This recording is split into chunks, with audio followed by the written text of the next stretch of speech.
All right, well, this is very late. It's also very hot out, but still, I haven't seen. I think most people like this episode. I think most people agree it's pretty good. Um, but I haven't seen many people touch on all the things that I want to talk about. I think I actually have something to say here. I didn't talk about 73 yards because, well, I did think it was good. Basically, I think most people agreed it was good.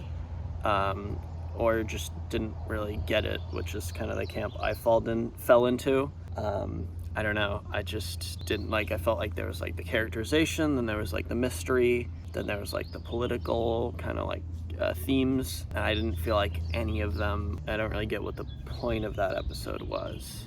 But I need to rewatch it. I need to see if it'll be relevant later in the season. But this episode, man, I think this is the best we've got so far. Like I said, maybe I'll rewatch 73 Yards, or we'll get context for it later that'll make it the best. I think Church on Ruby Road, when I look back on it, was pretty great. It was good. But as far as opening episodes go, like giving characterization, I don't think it's quite up to that like amazing standard of like something like Smith and Jones or like The 11th Hour. Whereas for this episode, like there's some problems I have, which I'll go over, but they're very minor. And I rewatched this episode, like, one, just because this is an episode you need to rewatch, but also, like, to try and find any problems I had with it again, because it's like whatever my initial reaction is to the episode, if I really like it or really don't like it, I'm going to kind of rewatch and scour through the episode to try and find all the opposites. So for this, I was really looking to find anything that I didn't like, and there's very little, or at least the things that are there don't really affect. I don't think they matter that much. The first of which I do think is kind of a relatively big problem, but it's just one moment. So like for one moment, I think it's a pretty bad moment, but it's just one moment. And that's when Lindy can't walk. She's like, I can't walk without the bubble, which as a concept, I actually think that's fine, because like when it first happened I was like, yeah, okay, but then I thought about it and I was like, wait, that's not that unrealistic, especially once you learn that she's like, you know, some rich, like basically in-group like white supremacist, whatever, fascist type small community. That idea, I think, is like scarily possible at some point in our future. But as far as the way it's executed and delivered in the episode, I thought was very poor. I mean, for one, just like the way they live their lives, it's like she runs out of battery on her bubble, and it's like, how can they both, like, she runs out of battery so quickly and she's never walked before without it? Like, that doesn't really check out. And also just the delivery of it, and then how quickly she learns how to walk later on in the episode. Yeah, I don't think that bit's done very well, but I do think that's kind of a minor part of the episode, but it is definitely a problem. And then the other stuff is like more just like logical and like plot stuff, which especially in an episode like this, which I think is mainly focused on themes, I don't think that stuff matters as much, but it does matter. And one thing I thought was really not very good was the explanation for why the slugs are there. And it's basically just the doctor saying the algorithm must have learned to hate you and then created these slugs to kill you. Yet we later on learned that the bubble, like the dot, can just kill you anyways, like it does to Lindy later on, and then she sells out Ricky. So that explanation didn't seem like it made very much sense, and all we got was just the doctor saying it, and we just have to accept it as true. And I just don't think that's a very good explanation. But like I said, I just don't really care that much about that. Just in general, I care about like characters and themes more. But also I think for this type of episode, it just kind of like came and went. Also, I guess to add to that, like the fact that they're killing in alphabetical order, that would make sense if it was the dots, right? Like if it was the dots the way they killed whatever, the way they tried to kill Lindy later on, that would make sense if they were killing in alphabetical order, because like they said, like the algorithms think that way. But since they're these slugs that aren't like, the slugs aren't following you around like the dots are, it's like it makes no sense for that.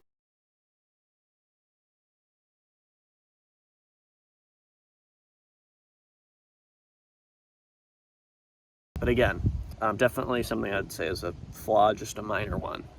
That's, I feel like most of the critiques of this episode are going to be, maybe when I rewatch it, I'll find more logic gaps, things that don't make sense, kind of like that. But yeah, those are basically all my biggest problems with this episode. Then to talk about the pros, I mean, the themes of this episode, and it's like, I saw a bunch of people talking about like, oh, I thought it was going to be a bad, like old people yells at young people social media critique, but I think even before you realize what the episode really is, it's pretty good, because like, just because you're critiquing social media and technology and the internet doesn't necessarily mean it's one-dimensional, or it's like old person yells at young person. Like, I, as someone who's very online, it's like, I feel like us kids who are online the most know what the problems with this stuff is, and so we can, there's very nuanced issues, and I feel like that's done decently well in this, with the bubble, the way they live, and then the themes of it, because it's more than just technology bad, right? Even at the beginning, it's like the isolation, and then a word that Council of Geeks, I think, is the video I watched where they mention the word toxic positivity, which I'm not sure if that means exactly what I think it means, what it sounds like it means, but like, yeah, basically just everyone being so positive. And I guess I kind of have to talk about Lindy's characterization, because on first watch I didn't even like clock it, but on rewatch I realized how strong her character is, especially because all of her character traits are directly about the themes. Like, she's the perfect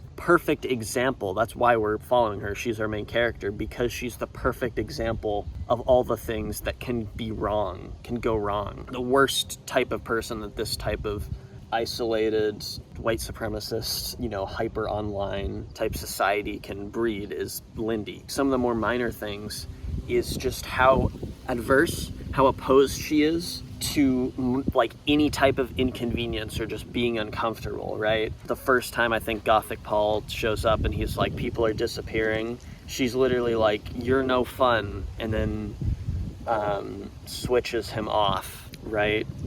There's all these examples of her just being so adverse to uncomfortability, and then even later, once Ruby and the doctor show up, it's like the way she reacts to it is not, well, there's other motivations behind how she reacts to the doctor, which we'll get into, but she's so, like I said, just adverse to being uncomfortable in any way.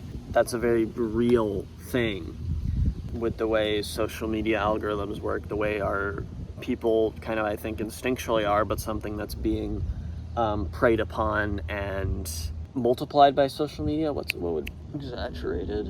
I'm bad at words. This is an example of a really strong character, Lindy, because we see her interact, and we get to from that learn like who she is deeper as a person, not just her personality, but deeper. And then all of those things connect to the themes. So this is as far as like characterization, thematics, this is a very tight, interwoven episode, very focused, and I think all of it is done well. Another thing with Lindy, which kind of ties into the big character thing about her, this is just a little hint, and maybe this is overinterpreting on my part just because of, I know the themes and like the society that she lives in, but the kind of like authoritarian preferences that she has, like when the doctor and Ruby are talking to her about this problem and they very clearly are trying to solve it, she like calls the police, which, there's a whole other meaning to that with the doctor being there and, it's revealed later on, but I think it also just shows how she trusts authority over people who clearly know what they're doing. She doesn't trust Ruby and the doctor. Again, this is twofold, both because of the character trait, which I'm getting to, but also because of just trust of authority and then distrust of those who don't have that authority. I feel like there's a reason why she trusts all her friends who are there over the doctor and Ruby. Multiple reasons. So I guess now is time to talk about not just racism, but I'm not going to get into a whole diatribe about words, but racism is so very vague and could mean so many different things, and many people interpret it to mean different things. So I'm just going to say what it is. She is, in the society she lives in, is white supremacist. At the end, like, she says, it was your duty to save me. So isn't just racism, isn't just like bias or belief that she's better. She believes like ordained by, I don't know, there's no mention of God, but I guess, it could be that. Just believes she's inherently better in every way and has the right to the world. There's twofold reasons why I had no clue that was what was going on until it's revealed at the end. And the first reason, which I'll touch on, which I didn't even really realize until after, one person who, again, I'll give credit to for pointing it out, is Council of Geeks. They mentioned how they didn't see any of the warning signs, probably because they're white, and that's definitely something that's probably true with me as well. Obviously it being a fictional world, but it's still like the way race works in the real world, and the way someone like me doesn't think about these things, the fact that someone like me, I can see like the entire world of Fine Time is like there's only white people, and I don't even notice that. I'm trying to find a word to use other than privilege, because that's such a loaded term, but that's kind of what it is, right? Yeah, but I think myself, and I'm assuming many other white people, didn't notice that because, we don't. There's a blind spot there. But I do also think it was intentional on Russell's part to try and divert us Doctor Who fans at many of the points where it would be a dead giveaway. There's kind of a little decoy in a lot of these moments that could influence into thinking that it isn't because of racism. For example, when Lindy immediately asks, do the monsters have something to do with the Doctor, right? So why does she ask if the monsters have something to do with the Doctor and not Ruby? Because she's racist, right? But as Doctor Who fans, we subconsciously see that and go, well, yeah, he's the Doctor. Trouble follows the Doctor. We know he's the leader. He's the one who knows what he's doing. So that's at least where my brain was at. That's could be the reason why myself and many others wouldn't have picked up on that moment. Because like I said, that's just, as Doctor Who fans, we know the Doctor's the guy. Based on what Lindy knows, she doesn't know that, right? But as Doctor Who fans, like I said, there's a decoy there. Then another kind of similar thing to that, a lot of the decoys are based on just us knowing the difference between the Doctor and Ruby, like the actual difference, that he's a Time Lord who's a genius and Ruby is a regular person. Lindy calls the Doctor condescending but doesn't call Ruby condescending. And so again, it's like, why would she do that? Because she's racist. But as Doctor Who fans, we think, well, yeah, the Doctor's much smarter than Ruby, and he's a lot of times, we've seen him be like, oh, you stupid apes, stupid humans. So we know that he is, to some extent, kind of putting on an act to try and help her. So we don't even, at least for me, I think that's part of the reason I didn't even register that moment, because subconsciously I know the difference between the Doctor and Ruby, but Lindy doesn't know that. So then we get to a moment which is a bit more, which probably should be a red flag, but I'm gonna go over a few reasons why I think it is also kind of a bit disguised. When Lindy says the Doctor will definitely be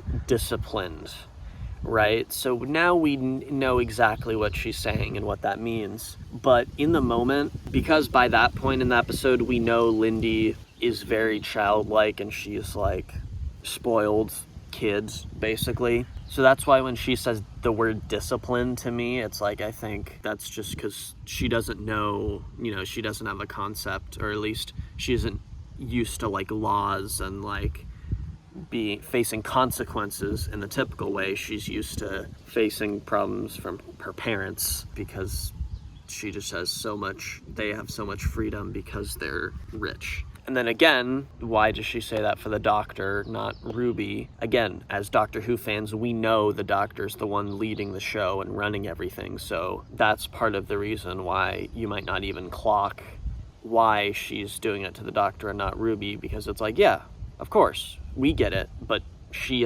doesn't know that, so the real motivation is racism. Then there's a moment where she repeats what the Doctor told her, as if she came up with it, which is a really, like, that's nuanced and, like, realistic way of depicting a white supremacist character and society, right? Because I feel like normal people would mention, oh yeah, there was this guy and he told me that, and I feel like Lindy might have even said that if Ruby had told her, but because the Doctor said it, she just passes it off as if she knows it. She doesn't even want to mention him, which again, we by this point know Lindy's a pretty self-centered character, but this moment, and it's more of a subtle, it's not just because someone does that doesn't make them racist. It's just, now that we know she's racist, that is something that a racist person would do. So that moment could, in combination with everything, that could be a giveaway moment, but it's not necessarily hidden by anything. It's just not always going to be explicitly racist. It's just with the other context of the episode, we know, obviously, where that motivation's coming from. Then, when the Doctor just asks, like, a completely just rational, like, normal question about Gothic Paul, Lindy's, like, so condescending to him and so insulting for no reason. Like, it's not like there is no kind of decoy here. Like, this is pretty explicitly, like, racist.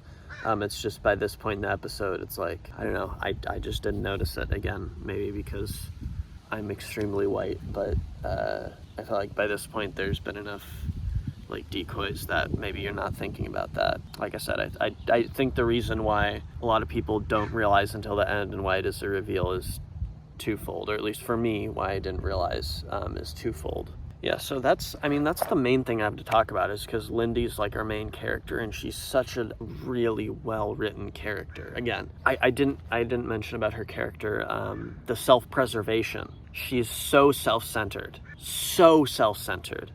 Easy example to bring up is, like, when she's like, oh, this might be the worst day of my life, or maybe it's the best. And then Ricky brings up, like, people are being eaten, but she doesn't care, because she hasn't died. She only cares about herself and the fact that she's getting to hang out with this person who she likes.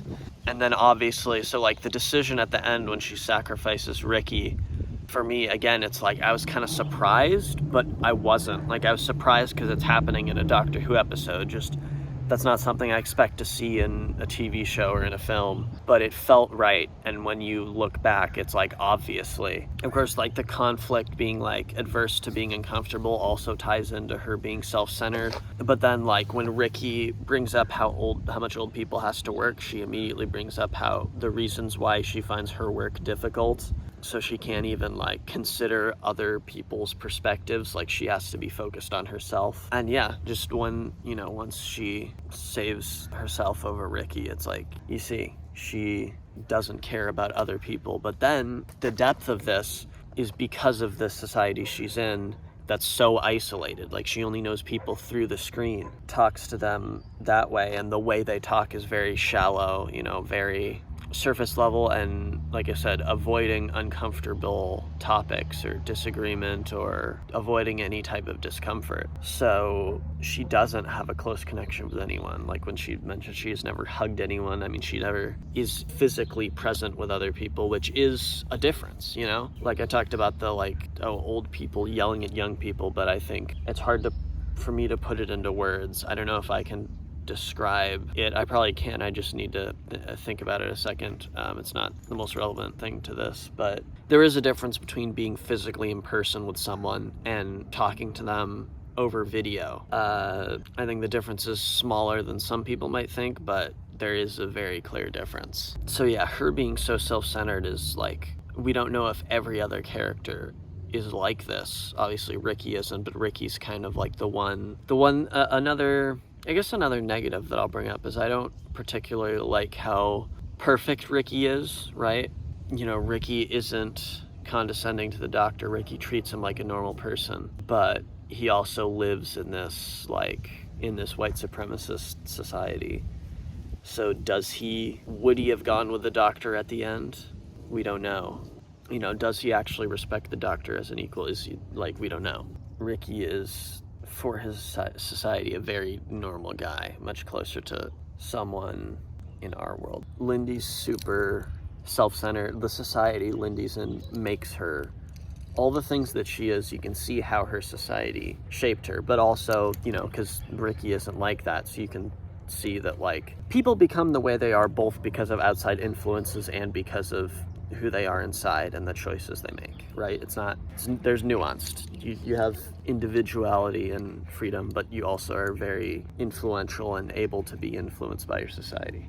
And then the ending with the Doctor, his performance, and apparently that was his first scene filming. I love especially what Russell did with how he's written, how he's sad, laughing, confused, just angry, all these different emotions. One thing I don't like about the season so far is how much the Doctor cries, not because, the Doctor shouldn't cry or something, but just because that's been a very consistent part of his character. The Doctor's never cried, basically, ever. Especially, New Who, I don't think the Doctor, David Tennant cried, at the end of, what's it called, before he regenerated. But even, the one moment where I was thinking it would have been really powerful would be at the end of Human Nature, or Family of Blood, the second part of the two-parter, after the Doctor asks what's her name to come with him, and then she just makes all these really poignant critiques of him if he when he turns away to the door, and then we just cut to a shot of him outside just crying. I feel like that would have been really powerful, but they didn't even do that. So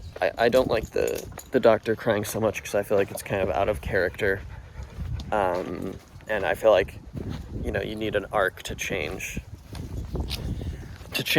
something like that in the Doctor's with how the Doctor acts. I feel like you need an arc, although maybe just whether or not he cries could be a regenerative thing. That could be a personality trait, a quirk with regeneration. I don't know. Personally, it just feels kind of jarring how the Doctor cries every episode now when he's never done that before. But I think it's very fitting in this case. And yeah, super powerful, the acting, the writing, and I think the music was pretty cool too. I don't really pay attention to that stuff as much, but like I said, just really simple to talk about just the themes and the characterization of Lindy.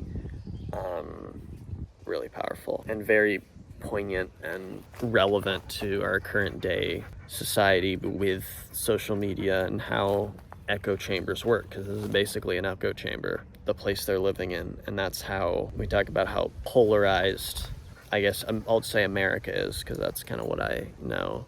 I don't know. I think this episode's really it's a critique of how online we are and the internet in the modern age, but it's also a critique of traditionalism and older ideas, and it's just a really nuanced critique of a specific part of social media and the online age that we're in, which I think is really important and something that not many people have maybe thought about too much. Whereas something what was it? I said boom, war is bad, capitalism and war is bad, and blind faith is bad. It's those aren't particularly nuanced or topics that we know. Whereas this, but I think the main difference is just it's executed so much better, it's delivered so much better, writing, acting, all that. So yeah.